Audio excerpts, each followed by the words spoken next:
문재인 케어. 제가 낮에 점심 먹으러 식당에 갔는데요. 식당에 계신 분들과 그 식당 주인분들이 TV를 보면서 박수 치는 걸 봤습니다. 근데 자유한국당에 쏟아지는 발언들을 보니까 극과 극의 뭔가를 체험하는 것 같은 그런 느낌이었고요. 계속해서 지금 이제 문재인 케어에 대해서 페어플리즘이다 뭐 공격하고 있는데 그 이야기를 한번 해보도록 하겠습니다. 비급여 돼 있는 항목을 다 없애버리겠다예요. 미용 목적의 성형수술을 제외하거든요. 결국은 그 방향성으로 가겠다는 거고 사실 맞는 방향성이잖아요. 어떤 건 급여가 되고 어떤 건 비급여가 되고. 그래서 왜 오남용을 막기 위한 장치들은 얼마든지 만들 수 있을 거라고 봐요. 일부 오남용하는 사람들을 때문에 국민에 대한 의료 복지를 안 하겠다는 것 자체가 말이 안 되는 건데 그래서 어떻게 달라지는지를 한번 잠깐만 보겠습니다. 노인, 아동, 여성에 대한 건강보험 보장성 변화에 대한 이야기를 한번 설명 좀 해주세요. 현재 노인 치매에 관련해서 중증 치매 치료에 대한 환자 본인 부담률이 입원이 20%, 외래가 30에서 60%였던 현재에 비해서 개선했을 때는 10% 이하. 그리고 MRI 신경인지 검사 비용이 약 100만 원이었는데 이것이 20에서 40만 원으로 인하됩니다. 야, 급여가 안 된다 그래서 못 찍었던 것들이 있어요. 네. 그리고 노인 치과 관련해서는요. 틀니와 치과 임플란트에 대한 본인 부담률이 개선되면 30%로 인하됩니다.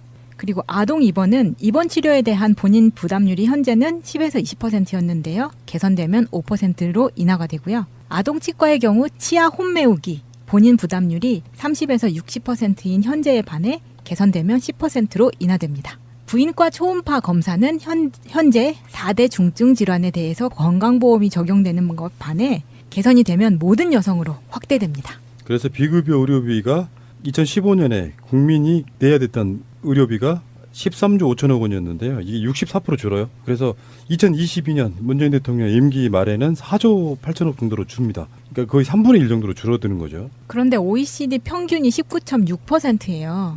근데 우리나라가 36.8%로 거의 2배 이상 높거든요. 예를 들어서 프랑스 같은 경우에는 오직 7%밖에 안 됩니다. 그러니까 우리는 아직 멀은 거죠. 이건 획기적인 변화고요. 어제 방송에서도 우리가 말씀드렸지만 혁명에 가까운 거를 지금 내놓은 거거든요. 그러면서 이제 제가 아까 말한 그 식당에 그런 분들이 박수를 쳤던 이유가 뭔가 국민들이 느꼈을 때는 바뀌고 있다는 체감적인 것이 오는 거예요. 네. 정권이 바뀌었어. 근데 사실 우리 실생활에 별로 그게 없잖아요. 검찰총장이 바뀐다고 한들 우리 실생활에 뭐가 바뀝니까 당장? 근데 이거는 진짜 우리 생활에 관한 문제거든요. 병원에 가는 것은 돈 무서워서 못 가는 경우는 없게 만들자. 큰 틀에서 보면 그게 지금 실현되고 있다고 보는 거죠. 저는 이 문재인 케어라고 얘기들 하잖아요. 근데 저는 그런 생각이 들었어요. 우리가 근본적인 걸 좀 잊고 사는 것 같다. 박근혜나 이명박 같은 사람들을 우리가 뭐라고 부르냐면 금수와 같은 사람이라고 부르잖아요. 금수라고 하잖아요. 금수 같은 놈들. 뭐 이렇게 하잖아요. 근데 금수하고 인간이 다르는 게 뭐냐면 이 사자 새끼들이나 호랑이 새끼들 말이에요. 이 협업으로 먹이를 사냥하거든요. 근데 그 먹이를 사냥하다가 상처를 받으면요. 이 금수들은 버리고 가요. 도태되는 거죠. 예, 죽어요, 그냥. 예. 그런데 인간이 지금 한국 사회에 자유한국당이나 이런 아이들이 이걸 지금 공격한 걸 보면 제가 화가 난 게 뭐냐면 이거는 인류가 지향하는 복지국가 또는 복지국가를 떠나서 이건 복지라고 얘기하기에는 좀 아닌 것 같아요. 제가 볼 때는 생존권이죠. 생존권의 이건. 문제인 거고 인권의 문제인 건데 그러니까 이거를 확대하는 데 있어서 이거를 방해하고 예산의 문제로 삼는다면 금수와 다를 게 없잖아요. 그런데 지켜보면 우리가 지금 이것과 연동해야 될 게 뭐냐면 기성세대들이 정년 퇴직 이후에 빈곤으로 추락하는 비율이 45%가 넘었다고 해요, 우리나라가. 그러니까 이것도 6개월에서 1년 사이에 퇴직 이후에 1년도 지나자라 빈곤층으로 추락한다는 얘기예요. 그런데 이때 암 같은 게 많이 발생하잖아요. 그런데 여기 자료에 보면은 약 한 달에 4주에 353만 원의 약감을 물어야 되는 거야. 그러면 선택을 해야 돼요. 이 돈을 없는 사람은 죽어야 되는 거잖아요. 그렇죠. 예. 있는 사람은 받게 되는데 이 부분을 국가가 보장을 해주는 것은 복지가 아니야. 아까 명령 씨가 말씀하신 대로 생존권이죠. 생존권 문제예요. 그렇기 때문에 이거를 반대하는 건 금수 같은 새끼들이에요. 금수만도 못한 새끼들. 예, 못한 많은 새끼들이에요. 제도로서의 민주주의가 흔들리고 구타는 일은 이제 없습니다. 민주주의가 밥이고 답이 민주주의가 되어야 합니다. 그러면 반대하는 인간들의 면면 한번 볼까요? 양아치입니다. 지금 야당은 일제히 이런 표현을 하고 있어요. 선심은 문재인 대통령이 쓰고 부담은 국민이 짊어지는 정책. 그러면서 국민의 당만 그나마 비급여 진료를 획기적으로 줄인다는 것에 대해 공감을 했지만 나머지는 전부 다 표퓰리즘으로 몰아가고 있는데요. 정우택 뭐라 그랬습니까? 문제는 결국 국가의 재정이라면서 178조 원 추계 금액에 대해서도 어떻게 재원을 마련할지를 못 내놓고 있는데 대통령이 온갖 장밋빛 환상을 국민에게 심어주고 있다라고 말했습니다. 모두의 공적 김태흠도 한마디 거들었습니다. 5년간 100대 국정과제에 178조 원이 추가로 필요하지만 그에 대한 대책도 없으면서 5년간 문재인 케어를 위해 30조 원의 재정을 더 쓴다는 건 아닌가. 문재인식 인기 영화 퍼주기 정책은 천사의 가면을 쓴 전형적인 포퓰리즘 복지 정책이라고 하면서 한 번 시작하면 걷어들일 수 없다라고 비판했습니다. 이게 지금 그들이 두려워하는 거예요. 복지의 맛을 한번 보기 시작하면 돌릴 수가 없다는 문제를 노골적으로 자기가 이야기를 한 거예요. 그러니까 이걸 복지 문제가 사실은 아니거든요. 이 프레임 자체가 잘못됐다는 거예요. 여기에 지금 이 야당과 일부 언론들은 이 문제를 공격하는 게 두 가지 길로 공격을 하고 있어요. 두 가지 프레임으로 공격합니다. 첫 번째는 정말 말도 안 되는 프레임인데 우리가 그동안 당해왔던 임플란트의 예를 들면서 이 정도로 해서 해준다고 한들 없는 사람들은 그나마 못하고 돈 많은 사람들만 혜택 본다. 이런 불합리한 부분이 있다라는 부분이 있고요. 또 하나는 예산 문제입니다. 예산 문제로 공격을 하고 있어요. 근데 야당은 주로 지금 예산 문제로 공격을 하고 있죠. 이 예산 문제는 항상 이 사람들이 얘기하는 거는 30조 원, 178조 원 이렇게 얘기를 하잖아요. 5년 동안 나눠야 돼요. 우리 30조 원은 5년 동안 나누면 1년에 6조 원이잖아요. 그냥 산술평균 내면. 6조 원이면 현재 건강보험공단이 갖고 있는 기금, 흑자를 내서 지금 저축해놓고 있는 돈이 20조 원이에요. 그러면 나머지 10조 원만 만들면 되잖아요. 5년 동안. 그런데 특속에서도 말씀드린 것처럼 소득주도 성장론에 의하면 국민들의 소득이 전반적으로 향상이 됐을 때 국민건강보험료도 납입하는 국민건강보험료도 자동으로 퍼센트에 따라서 올라가게 돼 있어요. 그렇죠. 연동돼요. 예, 연동돼서 올라가게 돼 있고요. 그리고 초고소득자, 고소득자에 대한 과세 비율도 점차 늘려갈 거고요. 이렇게 하면 정부 재정이 전반적인 정부의 재정이 좀 더 지난 과거 한 9년 동안에 비교해서 굉장히 안정적으로 탄탄하게 갈 거다. 그러면 재원조달에 대해서 그렇게 큰 문제가 되는 건 아니거든요. 근데 그게 우리 국민들이 이거는 좀 정말 깊게 관찰을 좀 해야 되는데 이 새끼들의 주장에 의하면 이거예요. 올해 예산이 정부 예산이 400조거든요. 400조 기준으로 추산하는 거거든요.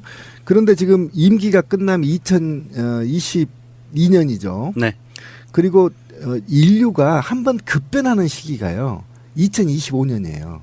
미래학자들 다 얘기하고 있죠. 과학이나 사회 문물들이 한참 업그레이드되는 이 기점이 2025년이라고 하는데 2025년에 대한민국 경제 규모가 얼마인 줄 아세요? 그러니까 예산이 600조에서 700조 정도 예측이 되고 있고요. 그다음에 전문가들에 의하면 경제 8위고 그다음에 1인당 GDP가 약 5만 불에서 6만 불이 될 거다 이렇게 예측하고 있습니다.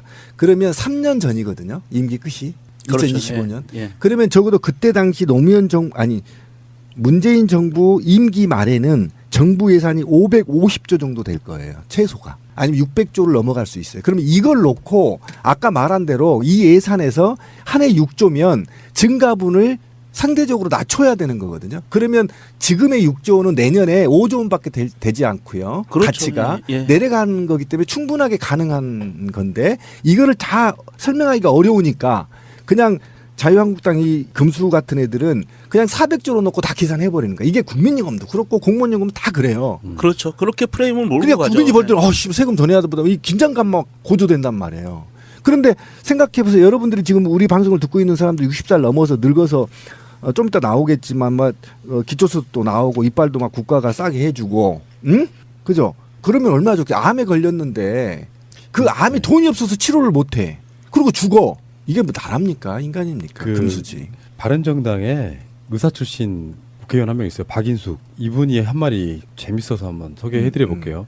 문재인 정부의 건강보험 보장 강화 정책은 유토피아적 발상에 착안한 수습 불가능한 대책.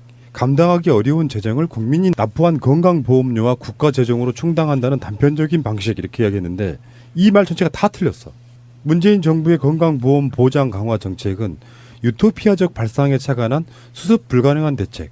원래 복지국가가 유토피아로 나아가는 방법이에요. 그 과정 중에 있는 거거든. 인류의 재앙점이죠. 예. 그래서 수습 불가능한 대책이래요. 문재인 케어가 발표되자마자 언론들이 일제히 이런 표현을 썼어요. 병상이 부족해질 거다. 왜 니들이 그런 걱정을 하니? 사람들이 아프지도 않은데 가서 병상에 다 누울 거다 이렇게 이야기하고 있는 거예요. 황당한 이야기고요. 그렇죠. 만약에 이 아이들이 이게 의사인 사람의 입에서 나온 말인 거거든요. 이 사람이 의사 자격증 박탈해야 됩니다. 그런데 만약에 이들이 금수가 아니라면 돈이 부족하면 돈을 어떻게 마련할 것인지, 그다음에 병상이 부족하면 병상을 어떻게 늘릴 것인지에 대해서 고민해야 되는 겁니다. 이거는 여야의 문제가 아니고 생존권의 문제라고 했잖아요. 그래야 되는데 무조건 야당은 반대만 해야 된다는 이유만으로 하나도, 또는 아까 우리 권 PD가 얘기한 이 복지 맛을 보면 국민들이 자기들이 다시는 정권을 못 잡겠거든. 그러니까 이걸 어떻게 하면 흠집을 내려고 하는 요량으로. 이게 이제 올해 캐캐먹은 세금 폭탄론과 상당히 맥이 닿아 있는 그렇죠. 부분인데 알았죠. 건강보험이 흑자라고 그랬잖아요. 흑자로 남길 필요가 없는 걸 계속 흑자로 있으면서 그 돈을 그렇죠. 쓸데없이 뭐 물론 국민연금하고 조금 경우는 다르겠습니다만 말도 안 되는 곳에 투자하고 막 이런 방식으로 이렇게 돌리고 있어요. 그 돈 계속 쓰고 해년마다 한 몇 조씩 적자가 나는 거 나름대로 이렇게 메꾸고 결국에는 그러다 보면은 기업들의 세금이 많아질 거다 이런 식의 우려처럼 보이거든요. 근데 왜 이제 건강보험이라는 게 그런 거잖아요. 내가 10,000원 내면 내가 다니는 회사에서 10,000원을 내줘요. 그런 방식으로 지금 만들어져 있다고요. 그러니까 결론적으로 말해서 이렇게 해서 이제 건강보험이 적자가 나게 되면 기업들한테 더 뜯어내려고 할 거야. 이런 방식으로 몰려고 하고 있는 결국은 친기업적인 마인드라고 저는 보고요. 그리고 아까 다시 말씀드린 것처럼 OECD 국가 중에 사실상 꼴찌 수준의 비급여였던 그런 수준을 보였다고 하면은 그렇죠. 네, 맞아요. 이거를 계속해서 개선해 나가는 쪽으로 이야기를 해야지. 국회의원들이라고 하는 자들이 이런 식으로 이렇게 반대를 위한 반대하고 있는 것이고. 금수 새끼들이. 자, 문재인 케어 저는 더 강화돼야 된다고 보고 실제로요. 맞아요. 그리고 더 한 가지 더 칭찬해 줘야 될 게 뭐냐면 희귀병 있잖아요. 희귀병. 저 이거 굉장히 관심이 많고 우리 방송에서도 몇 번 나오셨잖아요. 과학이 인류가 진화하고 과학이 발달할수록 새로운 이 과학으로 풀지 못한 병들이 또는 치료하지 못하는 증상들이나 병들이 나타나거든요. 근데 이 나타나는 거에 대해서 국가가 나몰라라 하면 이게 어떤 현상이 벌어지냐면 이게 이 가족들은 이 희귀병을 앓는 아이 때문에 다 가족이 붕괴돼 버려요. 근데 이거를 국가가 보험처를 해서 일부 생명을 유지하거나 치료가 가능하도록 또는 그 현상이 자주 발생하지 않도록 가족들이 유기적으로 영위할 수 있도록 만들어주는 것은 아까 말한 대로 생존권의 문제인 것이 지금 복지가 아니라는 거예요. 정권이 바뀌었어. 근데 사실 우리 실생활에 별로 그게 없잖아요. 검찰총장이 바뀐다고 한들 우리 실생활에 뭐가 바뀝니까 당장? 근데 이거는 진짜 우리 생활에 못 가는 문제거든요. 병원에 가는 것은 돈 무서워서 못 가는 경우는 없게 만들자. 큰 틀에서 보면 그게 지금 실현되고 있다고 보는 거죠. 저는 이 문재인 케어라고 얘기들 하잖아요. 근데 저는 그런 생각이 들었어요. 우리가 근본적인 걸 좀 잊고 사는 것 같다. 박근혜나 이명박 같은 사람들을 우리가 뭐라고 부르냐면 금수와 같은 사람이라고 부르잖아요. 금수라고 하잖아요. 금수 같은 놈들 뭐 이렇게 하잖아요. 근데 금수하고 인간이 다른 게 뭐냐면 이 사자 새끼들이나 호랑이 새끼들 말이에요. 이 협업으로 먹이를 사냥하거든요. 근데 그 먹이를 사냥하다가 상처를 받으면 이야기를 한번 설명 좀 해주세요. 현재 노인 치매에 관련해서 중증 치매 치료에 대한 환자 본인 부담률이 입원이 20%, 외래가 30에서 60%였던 현재에 비해서 개선했을 때는 10% 이하. 그리고 MRI 신경인지 검사 비용이 약 100만 원이었는데 이것이 20에서 40만 원으로 인하됩니다. 야, 급여가 안 된다 그래서 못 찍었던 것들이 있어요.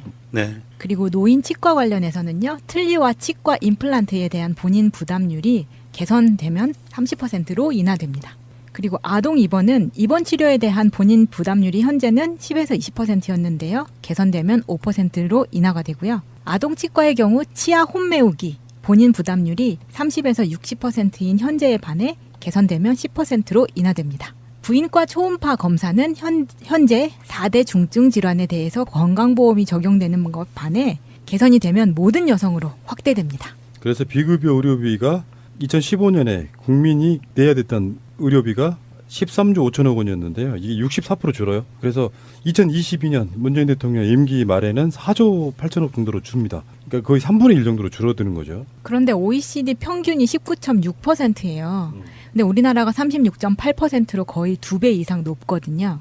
예를 들어서 프랑스 같은 경우에는 오직 7%밖에 안 됩니다. 그러니까 우리는 아직 멀은 거죠.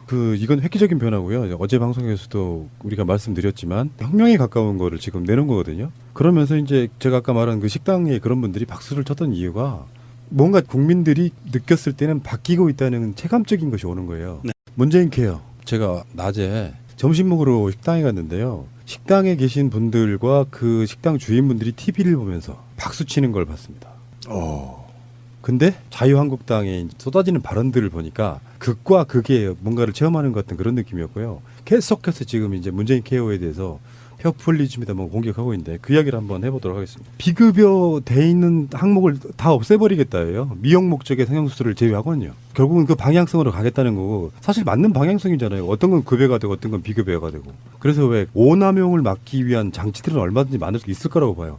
일부 오남용하는 사람들을 때문에 국민에 대한 의료 복지를 안 하겠다는 것 자체가 말이 안 되는 건데 그래서 어떻게 달라지는지를 한번 잠깐만 보겠습니다. 노인, 아동, 여성에 대한 건강보험 보장성 변화에 대한 이 금수들은 버리고 가요.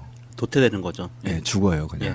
그런데 인간이 지금 한국 사회에 자유한국당이나 이런 아이들이 이걸 지금 공격한 걸 보면 제가 화가 난 게 뭐냐면 이거는 인류가 지향하는 복지국가 또는 복지국가를 떠나서 이건 복지라고 얘기하기에는 좀 아닌 것 같아요. 제가 볼 때는 생존권이죠. 생존권의 이거는. 문제인 거고 인권의 문제인 건데 그러니까 이거를 확대하는 데 있어서 이거를 방해하고 예산의 문제로 삼는다면 금수와 다를 게 없잖아요. 그런데 지켜보면 우리가 지금 이것과 연동해야 될 게 뭐냐면 기성세대들이 정년 퇴직 이후에 빈곤으로 추락하는 비율이 45%가 넘었다고 해요. 우리나라가. 그러니까 이것도 6개월에서 1년 사이에 퇴직 이후에 1년도 지나지 않아 빈곤층으로 추락한다는 얘기.